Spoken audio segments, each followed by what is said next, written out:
Manchester United 3, Arsenal 2. United have won at home in the league for the first time in what feels like forever. But that was a pretty crucial win, wasn't it? I'm joined by Ryan, RH. How you doing? Oh, good, mate. How are you? You all right? Yeah, good. How are you doing, Joe? Not too bad, not too bad. Stressful at the end there, wasn't it? Yeah. I know we played quite well then, but that last 10 minutes was unnecessarily defensive and scary, wasn't it? What do you make of that as a whole? As I say, I'm really happy with the overall performance. I thought from start to finish, I thought we kept the ball well. We was patient. It was a little bit nerve-wracking, and at times, you know, the press was ones and twos, which is not good enough. We need to press higher up the pitch and go in packs rather than individuals. I thought, but no, it's a resolute performance. It was a good performance, I thought, on the ball. Very pleased with obviously the goals, and yeah, I'm happy. It's a good result, very good result. Yeah. What do you make of that game? Overall, yeah, very similar to Ryan, but first half ended same way that the second did. A bit of a cagey affair, but like you said, just kind of seeing out the game is what we need to do. Like you said, it's overall, I think if I'm Ralph Rangnick, I'm very excited about what I've seen there. Yeah. I've seen a lot of pressing. I think some of the players were pressing. Like I said, I didn't expect it, but a lot of the players on the pitch were pressing more than expected. Key one being Ronaldo. For a 37-year-old in the best league in the world, the pressing from him was just absolutely incredible. I'm bewildered. Funny that how he just does it. It's just once, just to prove that he can. Yeah. I bet he'll get in the team under Rangnick and they'll stop doing it again. But massive win that. First time we beat Arsenal in ages. Yeah. And I think a deserved win as well. It was an interesting game that they got their goal, which was, you know, whilst it was a deserved goal in the sort of mechanical sense, they were fortunate that happened the way it did. Like the fact that the goalkeeper's laid on the floor, injured by Fred, the ball happens to fall to Smith Rowe, just puts it in the back of the net. You know, it was a goal. We all thought it was a goal, but they were quite lucky with that win. Like, I've never seen a goal like that before. I mean, if the chance comes to you, you take it. Like I said, I think it got palmed out and then El Nene headed it down and then, like you said, luckily positioning, like the ref wasn't far off from standing in the way for it. But like I said, lovely striking. You've got to hit it in until the whistle blows. And to be honest, it's a fair goal. It's deserved. But at the same time, just a bit of a shame how it came about. Yeah, what did you make of that? Mad, wasn't it? Yeah, it was I've never seen that before, lads. Like the two Joes. Never seen that before, the two Joes. No, I haven't. But listen, you know, if it's their player standing on De Gea's ankle, then obviously it's a foul. But from the fact that Fred stood on it, you know. Can we talk about Fred? We'll get to the rest of the goals in a minute. Let's talk a bit about Fred. First half, can we all agree, absolute stinker? Yeah, on the ball, wasteful, and listen, it's a given every time he gives 110%. It's a given that his pressing's there. But on the ball, it was wasteful. It was very wasteful first half. Yeah, it was. What did you make of Fred? I mean, he got the assist in the first half as well, but like I said, that is one key thing. I think you kind of class that as an anomaly in the sense of like the backwards pass was incredible pass if he meant it. Yeah. I don't know how he did because he didn't look back round. But at the same time as well, I think on the other side of that, I think the standing on De Gea's foot, again, that's kind of an anomaly. But the overall game, looking at the giving away possession, looking at the wayward passes, it's just, if you're classifying that as his majority of his game, it needs improving. Yeah, it does. You know, if you talk about his involvement in the game and a lot of the comments on the watch along, you know, it's a very strange game. He had a very strange game, but he's heavily involved in the game, whether it's positive or negative. He's very heavily involved. You know what? You'll be talking about him either way. He's never one that goes under the radar, is he, Fred? Never. Nice assist, no look pass. Brilliant. He meant it all day. Yeah. Well, let's get to the United goals then. Obviously, the first goal he was massively involved in, as he was with pretty much all the goals. Sancho did really well. Maguire won the ball back on. Maguire played the ball out to Sancho. Yeah. Sancho squared up his man, waited, played that brilliant ball through to Fred, and Fred sort of no-look passed it to Bruno, and a good finish from Bruno. But it was a deserved goal, though, wasn't it? Yeah. That was the difference. The last few weeks at Old Trafford, we've been basically blown away pretty much every game. Yeah. You know, we haven't managed to control games. Playing against teams that are better than us. But I thought today we looked like the better team today. I know last 10 minutes we sat back and some of the nerves showed, but on the whole, we were the better team. 100%. It's nice to see us on the front foot at home. Yeah. Like, you know, taking the game to teams, like you said, a lot of times this year, teams have been coming and it's been an easy game. Yeah, it's been when's it ever been an easy game? It's coming to Old Trafford, so it's nice to see the lads on the front foot. And like you said, great interception from Maguire, nice little pass out to Sancho, brilliant reverse pass from him, and then the no-look pass from Fred, and it's a great finish. He's still got not a lot to do, but he's still got to open his body out and stick it in the corner. It's a very good finish. Yeah, it's not easy. And again, great goal. And it was a pleasing performance in terms of the way we kept the ball and stuff. We just can't. For me, it's a concern when we switch off. When we score and we're switching off, it's a concern that. Yeah, we did switch off a bit, didn't we? After both goals, or the first 2 goals United scored. Yeah, it's just weird because it's after we've scored. You'd expect it. You'd expect to like down tools as such after they've scored, and we didn't. We were like I was turning around to you guys and I was saying, although we're 1-0 down, it doesn't feel like we're 1-0. We're not playing like 1-0 down.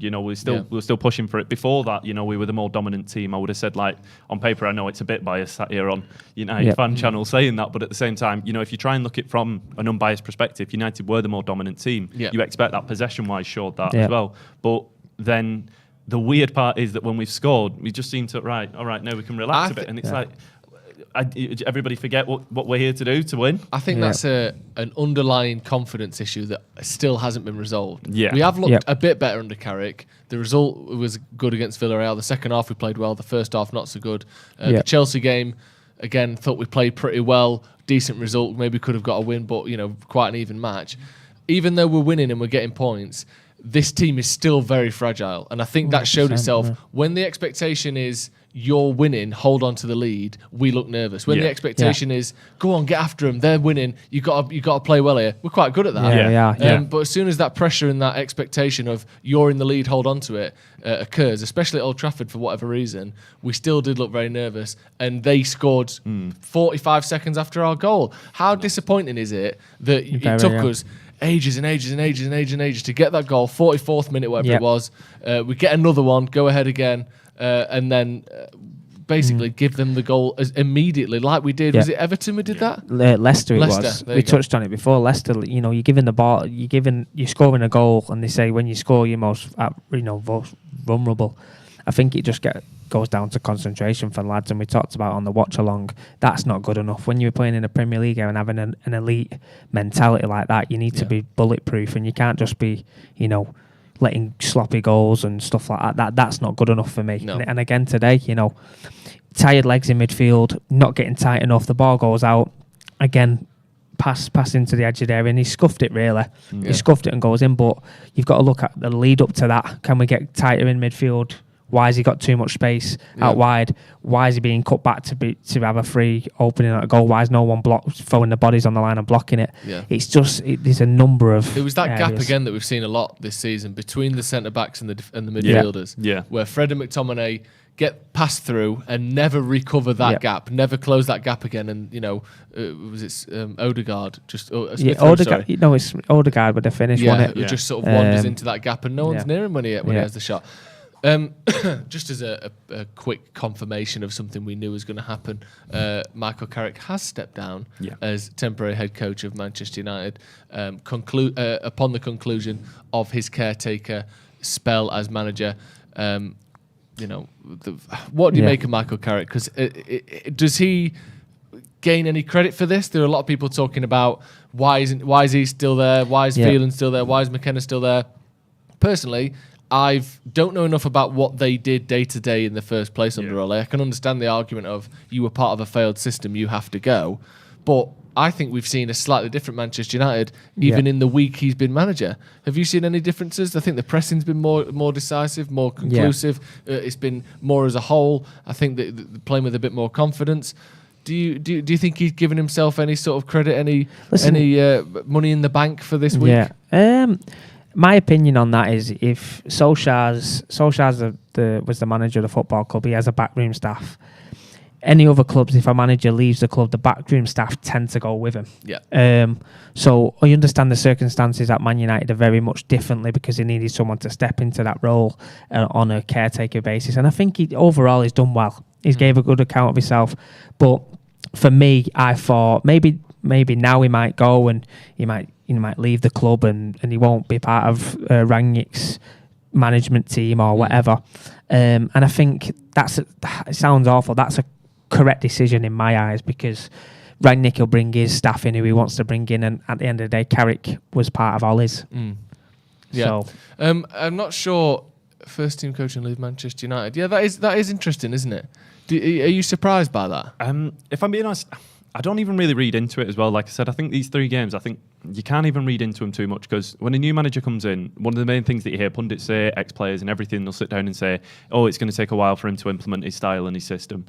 For anybody to sit there and like wholeheartedly believe that Carrick's imprinted a system in within 3 games, within 1 game, is bewildering. But you're surprised he's left the club entirely, because that's what we're seeing there, and it's interesting that the rumour was before this game he would carry on under Rangnick. Rangnick might bring one guy in.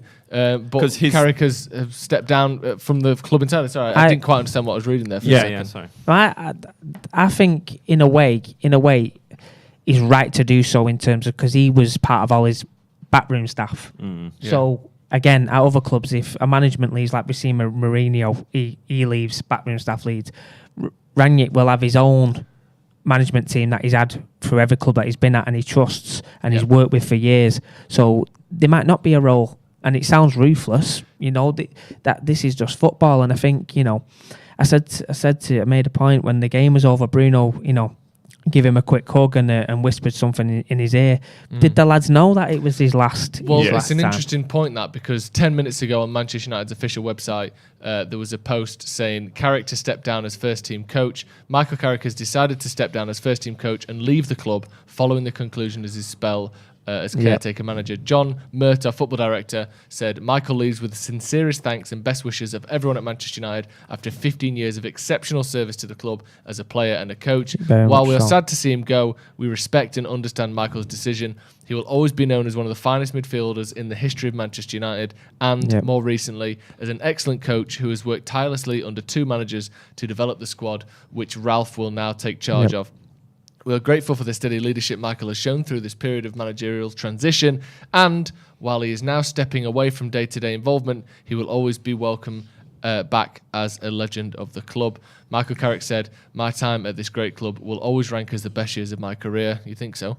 When I first signed over 15 years ago, I never in my wildest dreams imagined I never in my wildest dreams could have imagined winning so many trophies, and will certainly never forget the fantastic memories both as a player and as a member of the coaching team. However, after a lot of thought and deliberation, I've decided that now is the right time for me to leave the club.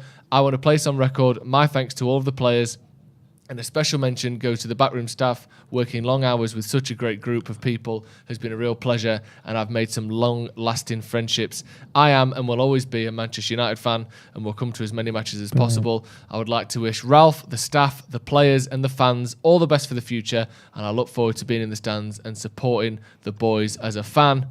Great statement. Great statement. Obviously one that was prepared before the game. I wonder if the players knew that. You mentioned Bruno's sort of whispering to Michael Carrick. That suggests to me that was pre-planned. I'm surprised by that. I'll be honest. I'm shocked by that, because it doesn't appear as though McKenna and Phelan or the rest of the team have followed. So that suggests to me, often you hear these sort of mutual.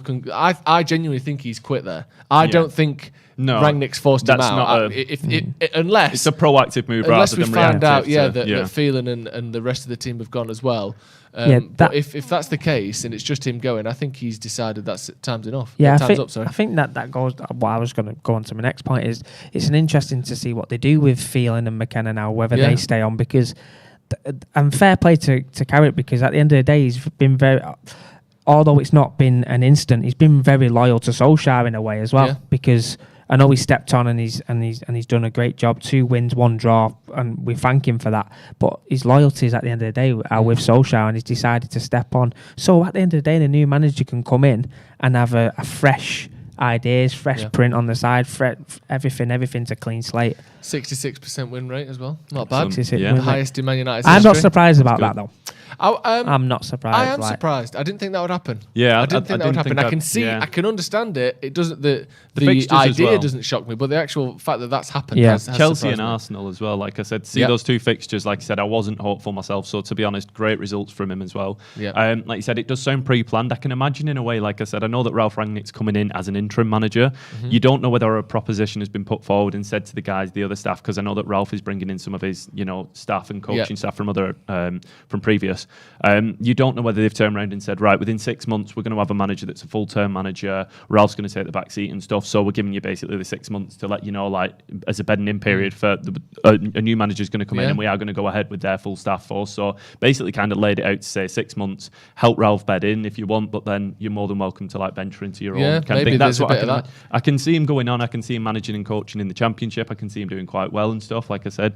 It's whether he wants to take that move. I know that earlier on in the week, like I said, I was reading an article and stuff, reading about him saying that he has really enjoyed that step up to management. He didn't expect to and stuff, so I can imagine him going on and wanting to coach maybe at a lower level and work up as well. And I can imagine it being something you get a taste for. Managing top flight games like that. With the super chat, Carrick deserves credit.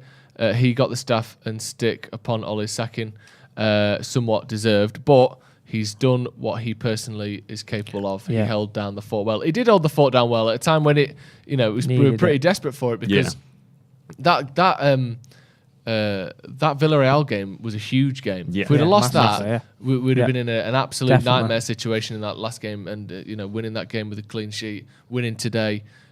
Funnily enough, Ole Gunnar Solskjaer couldn't beat Arsenal in the league in 3 years.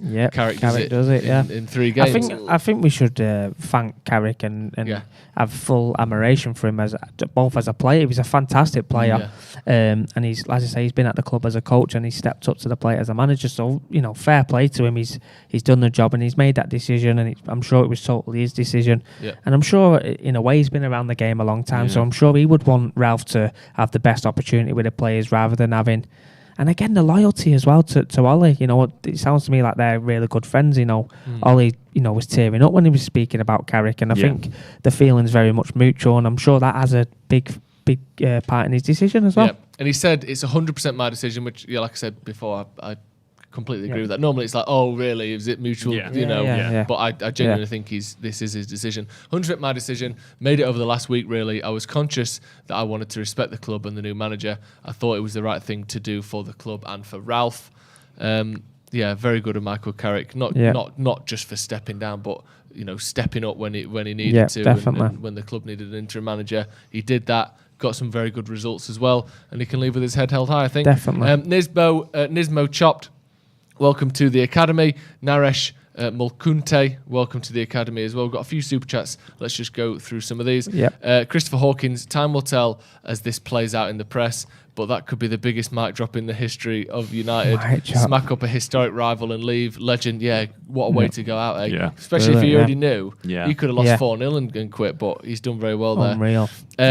Alex Lilly, hey mate, is Sancho a guy to build the team around? Personally, I feel he's played outstandingly tonight, and perhaps has been overlooked for his work rate lately. I think he's maybe not build the team around him, but he's very much part of this first team now, isn't he? He's been excellent recently. Another good performance today. 2 crucial passes, both to Fred, funnily enough. One for the first goal, one that led to the penalty. Tackle, He's making that right wing spot his own now, isn't he? Definitely, and I think when you make the investment that you've made for Sancho, I think it's right that you try and build around him. Obviously, he can't be dismissed because you brought him in for relatively, big money.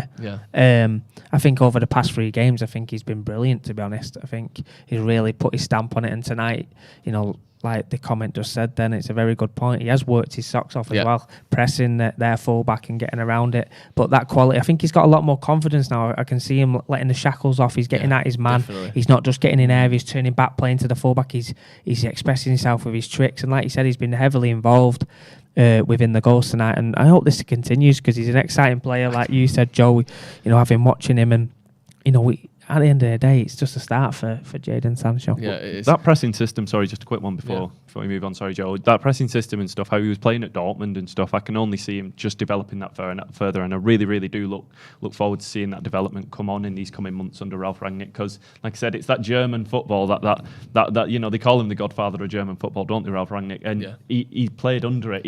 Out of all of our players on the pitch, he probably knows it better than anybody that we have in that current squad. So possibly, we can really see him come on leaps and bounds, and I look forward to it. Yeah. Surish Atavale says, feels good to win. Dalot, Lindelof and Bruno are fantastic. Sancho and Rashford combo is too good. And of course, Ronaldo is the go. I want to talk about Ronaldo in just a second. Big Dosser, that's why we brought him back, Carragher. He wins games much better today. Teller's quality. Referring there to Cristiano Ronaldo, who scored 2 goals today.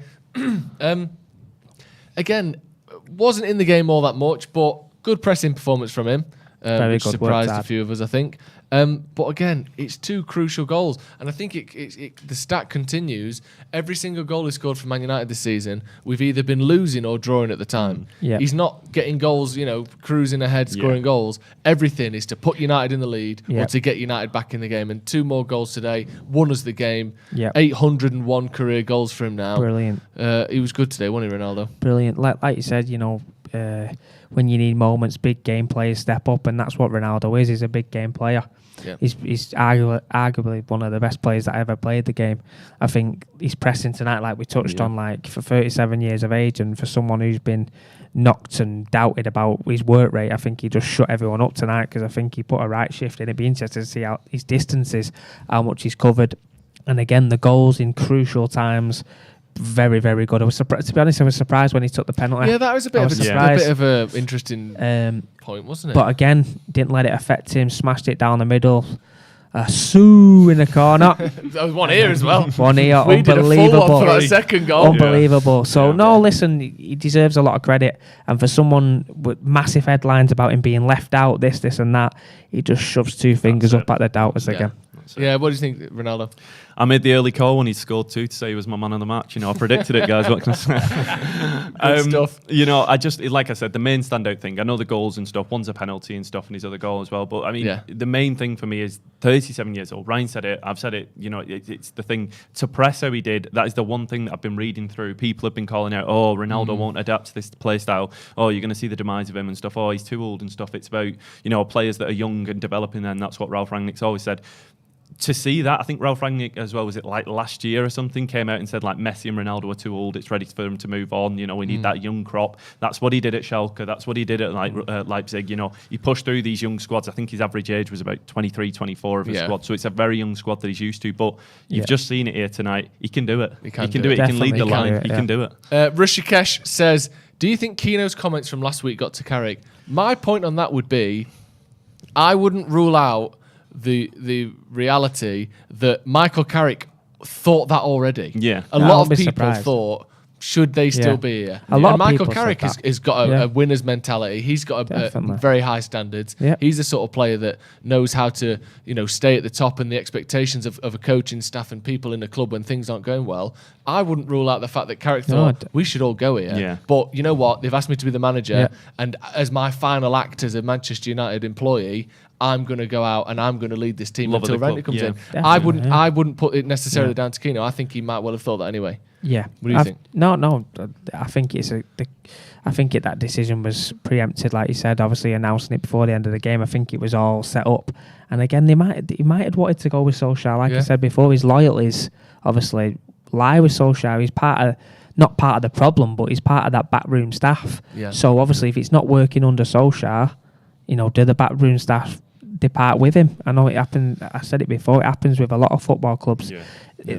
Are they part of the problem? But the club, he loves the club, both as a player, as a member of staff. He's done a job for the club, and I'm sure, like you said, that was on his mind. And the comments, what Keane said, at the end of the day, Keane's just a passionate fan at the end of the day, and a lot of fans were thinking the same thing. Yeah, but the fact that I was one of them, I thought that not necessarily part of the problem, but they should all depart as well. So Keane saying that comments with his heart on his sleeve, I don't think that would have had an impact, because Carrick would have probably already had that in his mind due to loyalty. I think so as well. Right, that's going to be all from us. Before we go, though, we are giving away a Sony PlayStation 5. Let me see it. Bring it in. Go on, there PS5. Love it. PS5. If you want to win this Sony PlayStation 5, all you have to do is one thing. You have to click the link in the comments and become a member of the channel. We're also giving away 11 other gifts, prizes from the 26th of December to the 6th of January. To be entered for every single one of those giveaways, become a member of the channel. You also get extra content, extra videos, discounts on merch, access to the Facebook group, all sorts of good stuff. If you want to join, you want a chance to win the PlayStation 5, click the join button, become a member, support the channel, of course, support the channel, and have a chance of winning that PlayStation 5 Paddock, and every other prize as well. Thank you, lads, for joining us. It could have been it was a risky one tonight. Yep. I'll be honest with you. First time on the channel in a while. It could have gone either way. Success. And finally, United win a game at home at Old Trafford. Finally, Manchester United beat Arsenal, closing that gap to the top 4, which is crucial and a good springboard for Ralph Rangnick to start from as well. Thank you to everyone at home. Thank you to Michael Carrick as well for 15 years of service at Manchester United. Yeah, 15. And he goes out on a high. Very good. Fantastic stuff from him. Thank you to everyone at home. We'll see you in a bit.